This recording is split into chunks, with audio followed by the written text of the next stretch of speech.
السلام عليكم ورحمة الله وبركاته، وأهلا وسهلا بكم من مطبخي. وصفتنا لليوم حلا الحطب اللذيذ، وصفة شتوية مميزة جدا بالتقديم، مقاديرها جدا سهلة. خلونا نشوف الطريقة مع بعض. عندي أول شي نص كوب من الشوفان مجروش ومحمص، وعندي ملعقتين من الزبدة المذابة، وعندي ملعقتين من الفول السوداني، بس أنا هون استخدمت الفول مع الشوكولاتة، وعندي قشطة، وعندي حليب نستلة، بسكوت الشاي المطحون، وعندي حليب بودرة محموس. هذه هي مقاديرنا. أول خطوة بطبق راح نضيف كل المقادير. تحبوا تضيفوا أول مقادير السائلة بعدين المقادير الجافة أو العكس، كل الطرق تؤدي إلى روما. عندي نص كوب من الحليب المكثف، راح أضيف عليها نص علبة من القشطة. بالنسبة للقشطة أي نوع عندكم متوفر أو أي ماركة تقدروا تستخدموها. راح نضيف هون نص علبة من القشطة فوق الحليب المكثف، نحركهم شوي. بعدين راح أضيف عليهم ملعقتين من الفول السوداني، عندي هون متوفر الفول السوداني بخليط شوكولاتة. طبعا الوصفة الأصلية موجود فيها ملعقتين من الفول السوداني. بعدين راح أضيف ملعقتين الزبدة المذابة، وأحرك الخليط مع بعض لحتى تذوب عندي زبدة الفول السوداني. بعدها راح أبدأ بإضافة المواد الجافة.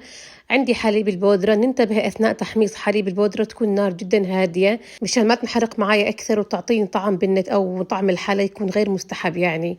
راح أضيف بعدين الشوفان، بعدين راح أضيف كوب من بسكوت الشاي المطحون، وراح نخلط المقادير. بالنسبة للمقادير طبعا بالنسبة لأنواع الحلا مثل هذه تكون مرنة، يعني مثلا شفنا العجينة جدا سائلة، بكل بساطة نقدر نضيف شوية من البسكوت المطحون أو أي مواد الجافة. شفنا العجينة سميكة، نقدر نضيف قشطة أو حليب مكثف. شوفوا المهم اللي عندي العجينة تتماسك وأقدر أشكلها بكل سهولة. بعد ما خلصناها راح نعملها أصابع. تحبوها أصابع شوي سميكة أو رفيعة؟ طبعا رفيعة تكون أفضل.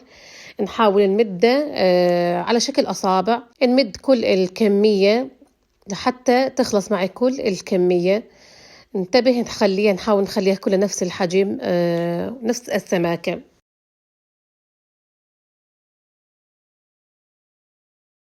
هون بعد ما خلصنا كل الخليط ضروري أدخل الثلاجة أقل شي ساعة، ضروري تكون باردة جدا وجامدة قبل ما أشتغل بيها.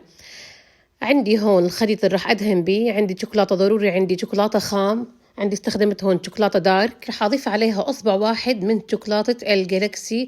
انتبهوا تستخدمون شوكولاتة الجالكسي لحالة، ضروري تخلطوا معاها الشوكولاتة دارك. هون بعد ما ذوبنا الخليط بالميكروويف، طبعا أرجعه وأدخله عدة مرات من الميكروويف لحتى يسيح معايا ويعطيني هذه النتيجة.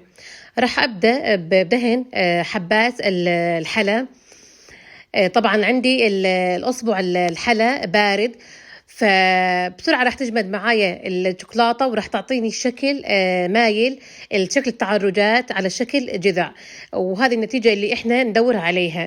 راح أدهن كل الكمية اللي عندي من كل الجوانب بنفس الشكل لحتى تخلص معي كل الكمية الموجودة عندي. الحلويات اللي بيها شوكولاتة صراحة الشغل فيها جدا ممتع وجميل. عندي بنتي فنون عجبتها هذه الخطوة وحبت تساعدني وتدهن معي أصابع الشوكولاتة.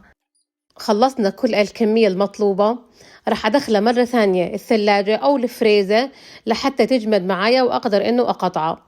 شوفوا هون بعد ما دخلناها الثلاجة، طبعا طريقة التقطيع راح تكون بشكل مائل. شوفوا بشكل مائل مشان نحصل على شكل الجذع. طبعا مثل ما خبرتكم هالحلا حلا شتوي بامتياز، شتوي ويناسب أجواء الشتاء. وبعدين مواده جدا سهلة، يعني بمواد بسيطة. شوفوا قدرنا نعمل حلا فاخر يبيض الوجه قدام ضيوفكم. وهذا الشكل النهائي لحلانا لليوم، وهذه طريقة تقديمه، شكل وطعم رائع. وإذا عجبتكم وصفة اليوم اسعدوني بلايكاتكم الجميلة، وانتظروني بوصفات قادمة.